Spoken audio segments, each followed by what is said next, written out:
When you hear about the stock market, your mind probably jumps to flashing red and green tickers and overwhelming financial jargon that sounds impossibly complex. But at its absolute core, a stock is fundamentally just a tiny piece of ownership, a single share in a real operating business that you can legally buy a claim to. Companies decide to sell these shares, creating what's called an initial public offering, or IPO, primarily to raise a massive influx of cash for expansion and innovation. This initial sale happens in what is known as the primary market, directly from the company to the very first institutional buyers and underwriters. However, the market you interact with daily is the secondary market, where investors trade existing shares amongst themselves on regulated public exchanges. So, when you buy one share of a well-known tech company, you are literally joining millions of others as a fractional owner of that entire enterprise. The price you see flashing on your screen at any second is simply the last agreed upon transaction price between a buyer who was eager and a seller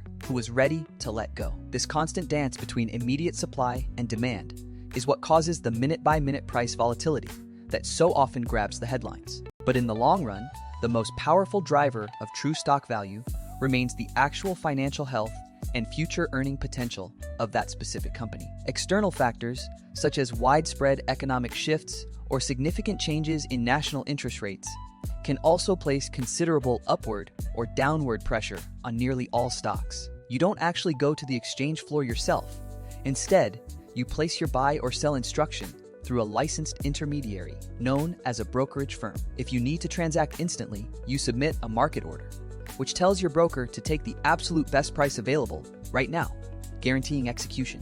Alternatively, a limit order lets you specify the absolute highest price you are willing to pay, refusing to buy unless that threshold is met or bettered. For most people, the primary goal of owning stocks is not day trading, but rather slow, consistent wealth accumulation over many years. Furthermore, some stable, mature companies choose to directly reward their owners by distributing a portion of their quarterly earnings as cash payments called dividends. It is absolutely critical to always remember that where there is potential for substantial returns, there is always an inherent corresponding risk of losing your initial capital. Short-term market turbulence, fueled by unpredictable news cycles and investor sentiment, is a normal, if uncomfortable, part of the process. The single most effective defense mechanism against this inevitable volatility is something called diversification, spreading your investment dollars widely. This diversification is made remarkably easy and low cost through widely available instruments like broad-based index funds or exchange-traded funds, commonly known as ETFs. Ultimately, the stock market is not a mysterious casino for the elite. It is a vital, regulated mechanism for global capital formation and shared enterprise ownership. By understanding these basic mechanics, ownership, exchanges, and the role of supply and demand, you take the first confident step toward participating wisely.